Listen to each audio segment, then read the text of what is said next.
ہمارے channel AGO official کو subscribe کریں اور نئی اپڈیٹس کے لیے گھنٹی کے بٹن کو ضرور دبائیں۔ یتیم کی آمد پر اللہ نے کائنات کو بیدار کیا ہے، اور ایسی یتیمی ہے کہ 10 عورتیں آئیں قبیلہ بنی سعد سے بچوں کو دودھ پلانے کے لیے، اور حلیمہ کی قسمت اچھی تھی، اس کی گدھی کمزور تھی تو اس کی رفتار سست تھی، وہ پیچھے رہ گئی، 9 عورتیں پہلے پہنچ گئیں۔ ہر عورت نے یتیم کا پوچھا، یتیم ہے؟ نہیں، سانو پیسہ کتنے ملے گا؟ اگلا بچہ لے لیا۔ دوسری آئی، یتیم ہے؟ نہیں، مجھے پیسے کون دے گا؟ اگلا بچہ لے لیا۔ یتیم ہے؟ مجھے پیسے کون دے گا؟ اگلا بچہ لے لیا۔ اس دن 10 بچے پیدا ہوئے تھے، اور ایک روایت میں آتا ہے جس دن اللہ کے نبی پیدا ہوئے اس پورے سال میں پوری دنیا میں، چاہے وہ ہند تھا یا سندھ تھا، اللہ نے ہر عورت کو بیٹا دیا۔ اس پورے سال میں ہر عورت کو اللہ تعالیٰ نے بیٹا عطا فرمایا۔ تو جب سعدیہ آئیں حلیمہ، تو بچے تو سارے جا چکے تھے، تو انہوں نے بھی انکار کر دیا، نہیں میں تو نہیں لینا، میں انہوں پیسے کون دے گا۔ تو جب وہ سارا مکہ پھر گئیں تو بچہ ہی کوئی نہیں، تو ان کے خامن تھے ابو کبشہ، کہنے لگے حلیمہ خالی گود کیا جانا، یتیم کو لے لے چلو، ہمیں اللہ اجر ہی دے گا۔ تو یہ دوبارہ آئیں اور کہا کہ اچھا بی بی آپ مجھے اپنا بیٹا دے دو۔ تو حضرت آمنہ علیہ السلام نے فرمایا یہ بڑے بختوں والا بچہ ہے، تم دیکھو گی اس کے اثرات دیکھو گی۔ تو قحط کا زمانہ تھا، چھاتیوں میں دودھ کا ایک قطرہ نہیں تھا، اور ایک بیٹا ان کا اور بھی دودھ پیتا تھا۔ جو ہی حضرت حلیمہ نے گود میں لیا تو دونوں چھاتیاں دودھ سے بھر گئیں۔ تو وہ بڑی حیران ہوئی، یہ کیا ہوا؟ تو انہوں نے آپ کو دودھ پلایا ایک طرف سے، جب دوسری طرف سے پلانے لگیں تو آپ نے منہ بند کر لیا کہ یہ میرے دوسرے بھائی کا حصہ ہے، میں نہیں پیوں گا۔ اس طرح اللہ کی ہدایت چل رہی تھی اس معصوم بچے کے ساتھ۔ اب رات ہو گئی تھی، تو حضرت حلیمہ نے کہا اونٹنی سے کوئی دودھ ہی نکال کے لا، بھوک سے برا حال۔ وہ کہنے لگے بیمار اونٹنی ہڈیاں تے چمڑا، دودھ کتھوں آوے گا؟ کہ چلو شاید کوئی قطرہ 2 قطرہ ہی نکل آئے، جا تو صحیح۔ تو وہ برتن لے کر گئے، تو اندھیرا تھا، تو انہوں نے جب وہ تھنوں کو ہاتھ لگایا تو دودھ سے بھر کے نیچے آ چکے تھے ایسے۔ تو انہوں نے دودھ نکالتے گئے، وہ سارا برتن بھر گیا۔ اونٹنی کا تو تھوڑا سا دودھ ہوتا ہے، وہ سارا برتن بھر گیا۔ جب وہ لے کر آئے تو حضرت حلیمہ کہنے لگی یہ کہاں سے آ گیا؟ کیسی اونٹنی سے آ گیا؟ پھر یہ اس بچے کی برکت۔ جب صبح ہوئی اور حلیمہ نے آپ کو گود میں لیا اور اپنی گدھی پر بیٹھی، گدھے بھی میرے نبی کو جانتے تھے اور آج ہم نہیں جانتے، امت ہو گئی۔ تو اس نے ایک دم سے جھٹکا لیا اور اپنا منہ قبلے کی طرف کر کے اور ایسے سجدہ کیا اللہ کی بات، پھر سر اٹھایا، پھر ایسے اس نے سجدہ کیا، پھر سر اٹھایا، پھر ایسے سجدہ کیا۔ 3 دفعہ اس نے سجدہ کیا شکرانے میں کہ آج میری کمر پر 2 جہان کے سردار تشریف فرما ہے۔ اور جب سفر شروع کیا تو ان کی قبیلے کی عورتیں 24 گھنٹے پہلے جا چکی تھیں، لیکن اونٹنی اور گدھی میں ایسی رفتار آئی کہ وہ 24 گھنٹے کا سفر طے کر کے ان سے آگے نکلنے لگیں۔ تو وہ حیران ہو کر کہنے لگی حلیمہ تیری سواری بدل گئی ہے، کیا ہوا ہے؟ تو انہوں نے فرمایا نہیں، میرا سوار بدل گیا ہے۔ ان لہذا الصبی لشأنا، یہ میرا سوار بدل گیا ہے، یہ پیدائش سے۔ اور جب آپ وہاں تھوڑے سے بڑے ہوئے اور بکریوں کے ساتھ جانا شروع کیا تو جبریل آئے اور انہوں نے آ کر آپ کو چٹان پہ لٹایا، آپ کا سینہ چاک کیا اور دل نکالا اور اس کو صاف کیا اور پھر وہاں فٹ کر کے وہ چلے گئے۔ تو ان کے جو بھائی تھے وہ دوڑے دوڑے گئے کہ میرے قریشی بھائی کو کسی نے قتل کر دیا۔ جب وہ واپس آئے تو دیکھا آپ تو ٹھیک ٹھاک بیٹھے تھے لیکن گھبرائے ہوئے تھے۔ اتنے بچپن سے آپ کی طہارت کا اللہ نے نظام چلایا۔ ایک مرتبہ آپ بکریاں چرا رہے تھے، یہودی گزرے تو وہ کہنے لگے یہ بچہ کون ہے؟ تو حلیمہ کے خامے ابو کبشہ نے کہا میرا بیٹا ہے۔ کہنے لگے اگر تم کہتے نا کہ اس کا باپ مر چکا ہے تو ہم اسے یہیں قتل کر دیتے، یہ آنے والے وقت کا نبی ہے۔ 12 سال کی عمر میں حضرت ابو طالب آپ کو لے کر تجارت کے لیے گئے تو زرقا ایک جگہ ہے، میں وہاں گیا ہوں، وہاں ایک راہب تھا بحیرہ۔ جب وہ اس نے قافلے کو دیکھا تو کہنے لگا تمہارا سردار کون ہے؟ ان کا یہ ہے۔ کہا آپ کی کل دعوت ہے۔ انہوں نے کہا پہلے تو تم نے کبھی ہمیں پانی بھی نہیں پوچھا تو آج دعوت کیوں ہے؟ کہا یہ کل بتاؤں گا۔ اگلے دن اس نے کھانے کا انتظام کیا اور سارے مکے کا قافلہ ایک درخت کی چھاؤں میں بیٹھ گیا۔ جب وہ بحیرہ اس کا نام تھا آیا، اس نے ایسے ایسے دیکھا تو کہنے لگا سارے پورے ہو؟ کہاں پورے ہیں۔ کہا نہیں کوئی کم ہے۔ کہاں ایک بچہ ہے اونٹ چرانے گیا ہے۔ تو بحیرہ کہنے لگا اسی بچے کی وجہ سے تو دونوں روٹی کھوا رہے ہیں، دونوں کہاں پوچھنا ہے، اس بچے کو بلاؤ۔ تو پھر ایک آدمی گیا آپ کو لینے، جب آپ تشریف لائے تو چھاؤں ساری کور ہو چکی تھی، سارے لوگ چھاؤں میں بیٹھ چکے تھے، آپ کے لیے چھاؤں میں جگہ نہیں تھی۔ دھوپ میں جو ہی بیٹھے تو درخت کی شاخوں نے آگے بڑھ کر آپ کے اوپر سایہ کر دیا۔ تو وہ بحیرہ یہ دیکھ رہا تھا، تو پھر وہ آیا اور آپ کو کھڑا کیا، کہنے لگا یہ کس کا بیٹا ہے؟ تو حضرت ابو طالب نے فرمایا میرا بیٹا ہے۔ کہا جھوٹ بولتے ہو، میرا علم کہتا ہے اس کا باپ مر چکا ہے۔ تو وہ فرمانے لگے ٹھیک کہتے ہو، یہ میرے بھائی کا بیٹا ہے لیکن مجھے اپنے بیٹوں سے عزیز ہے۔ پھر اس نے آپ کی کمر سے کپڑا ہٹایا تو مہر نبوت تھی۔ تو وہ کہنے لگا اس کو یہیں سے واپس لے جاؤ، یہ آنے والے وقت کا نبی ہے، اگر یہودیوں نے دیکھ لیا تو اسے قتل کر دیں گے۔ تو ابو طالب نے وہیں اپنا سامان بیچا، شام بھی نہیں گئے اور وہاں سے واپس چلے گئے۔ ایک دفعہ حضرت عمر رضی اللہ تعالیٰ عنہ تجارت کے لیے شام گئے تو وہاں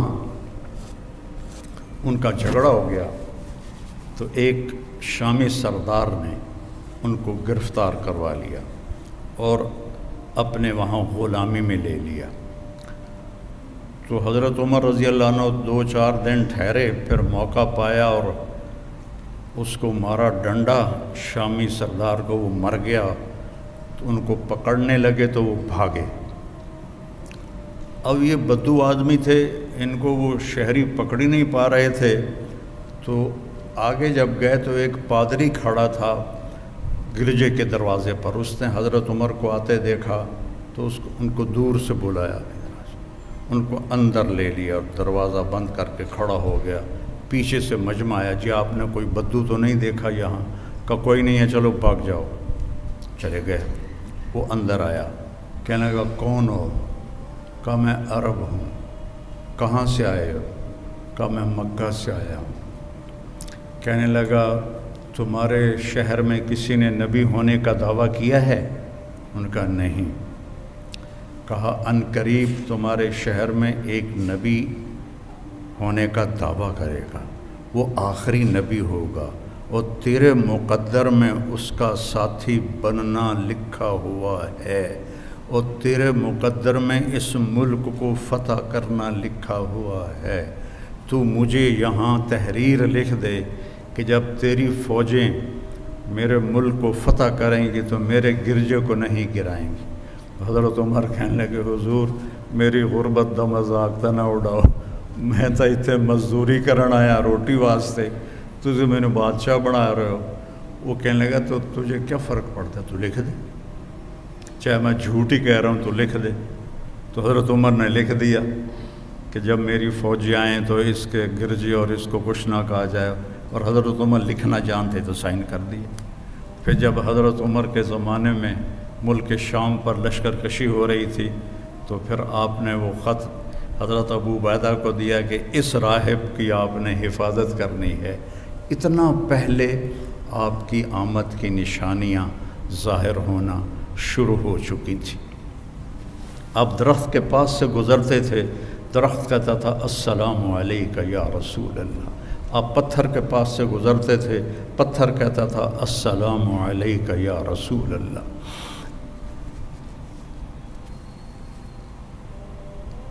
آپ مدینے میں تشریف فرما تھے، ایک بدو گزرا، آپ نے گو دیکھی ہے؟ آپ میں سے کسی نے گو دیکھی؟ اچھا بی بی ویکھی ہے، تجھے نہیں ویکھی ہے؟ اچھا، تو وہ جو صحرائی گو ہوتی ہے وہ بہت بڑی ہوتی ہے، عرب وہ کھاتے تھے، اسلام سے پہلے کھاتے تھے۔ تو اس نے وہ گوہ کا شکار کیا ہوا تھا اور اس کو رسی سے باندھا ہوا تھا تو اس کی دم کے ساتھ، اور یوں اونٹ پہ لٹکا کے جا رہا تھا۔ راستے میں آپ کی محفل دیکھی تو کہنے لگا یہ کون ہے؟ ان کا یہ وہ ہے جو کہتا ہے میں نبی ہوں۔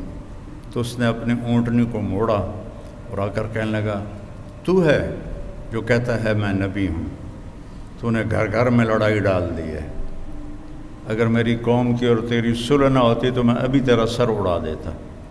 تو حضرت عمر رضی اللہ عنہ کی آنکھیں گھومنے لگیں، یا رسول اللہ مجھے اجازت دے میں اس کا سر اڑاؤں۔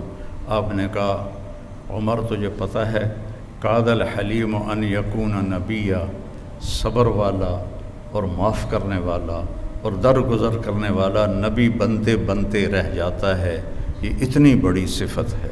پھر آپ نے فرمایا بھائی آپ کو مجھ سے کیا گلہ ہے؟ کہنے لگا گلے چھوڑو، پہلے تم میرے سوال کا جواب دو۔ اس نے گوہ کو کھولا رسی سے، شکار ہوا مری ہوئی آپ کے سامنے ایسے پھینک دی۔ کہنے لگا اس سے کہو یہ تمہاری نبوت کا اعلان کرے پھر تجھے نبی مانوں گا، اور ایسے کھڑا تھا ایسے، یعنی میں نے اب اس کو لاجواب کر دیا، مویا تا بندہ نہیں بلندہ گو کتھو بولنا ہے، یہیں کھلوتا ہے ان کا، ایسے کہو یہ تیری نبوت کو کا اعلان کرے۔ تو آپ نے اس کو ایسے دیکھا، کہا یا ضب، ضب گوہ کو کہتے، تو اس نے ایسے آنکھیں کھولی تو اس کی گردن تو ہوتی نہیں ہے، تو اس نے اپنے اگلے ہاتھ یوں اوپر کیے اور اپنا سینہ اٹھا کر کہا لبیک و سعدیک یا زین من وافا یوم القیامہ، سبحان اللہ، لبیک یا رسول اللہ، میں حاضر یا رسول اللہ۔ اور اس نے آپ کو ایک ٹائٹل دیا، ایک لقب دیا۔ میرے پاس ایک کتاب ہے جس میں 1375 نام ہیں ہمارے نبی کے، القاب ہیں، نام تو محمد و احمد ہے، باقی لقب ہیں۔ تو اس میں ایک علامہ سندھی ہیں، انہوں نے جمع کیے تھے۔ تو سب سے خوبصورت ٹائٹل اس گوہ نے دیا ہے، یا زین من وافا یوم القیامہ۔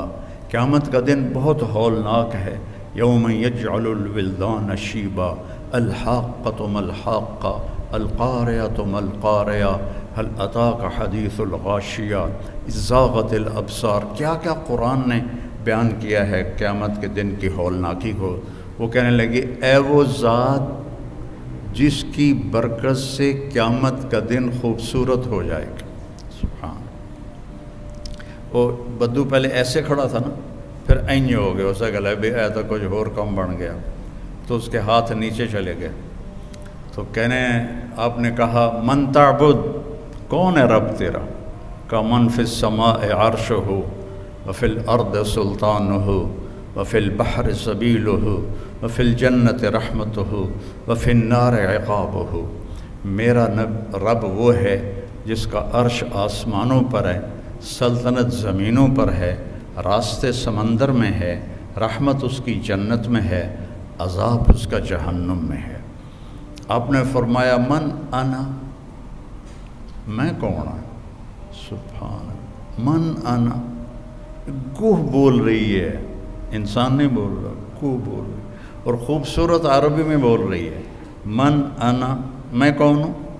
وہ کہنے لگی انت رسول رب العالمین، آپ رب العالمین کے رسول ہیں۔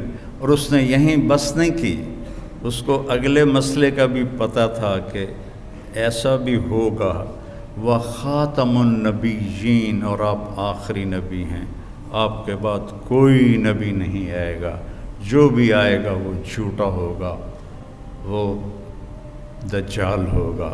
وخاتم النبیین قد افلح من صدقک، جو آپ کی پیروی کرے گا وہ کامیاب، وقد خواب من کذبک، اور جو آپ کے راستے سے ہٹے گا وہ ہلاک و برباد۔ تو آپ نے فرمایا دس بھائی ہن کی صلاح ہے؟ کہنے لگے گو کلمہ پڑھ گئی، ہوں میں کیوں نہ پڑھا؟ پھر اس نے بھی کلمہ پڑھا اور وہ ایمان لایا۔ اللہ نے ایسے میرے آپ کے نبی کی نبوت کو کائنات کی ہر چیز کے اوپر اس کی مہر لگا دی۔ جبریل سے آپ نے فرمایا میں جو رحمت للعالمین ہوں، میری رحمت سے تجھے کیا حصہ ملا ہے؟ جبریل تو عرش کے نیچے ہوتے ہیں۔ کہ یا رسول اللہ، مجھے بھی ڈر لگتا تھا کہ کہیں میں دوزخ میں نہ چلا جاؤں۔ تو جب اللہ نے آپ کے قرآن میں میری تعریف کی، انہ لقول رسول کریم ذی قوت عند ذی العرش مکین مطاع ثم امین، تو اس کے بعد مجھے تسلی ہو گئی کہ میرا اللہ مجھے دوزخ میں نہیں ڈالے گا۔ آپ کی رحمت للعالمین عرش سے جا کر ٹکرا رہی ہے، عرش کے اوپر تو پھر اللہ ہے، عرش کے ساتھ جا کے ٹکرا رہی ہے۔ تو میرے نبی کی نبوت سب سے جدا، سب سے الگ، سب سے مکمل، سب سے کامل۔ ترکتکم علی محجۃ بیضاء، میں جا رہا ہوں اور ایک راستہ دے کے جا رہا ہوں جو انتہائی روشن ہے، لیلھا کنہارھا، اس میں رات آتی نہیں، دن ہی دن ہے، دن ہی دن ہے۔ روشنی میں سفر طے کرو، لا یزیغ عنہا الا ہالک، ہاں اگر اس میرے راستے سے ہٹ جاؤ گے ہلاک ہو جاؤ گے، برباد ہو جاؤ گے، تباہ ہو جاؤ گے۔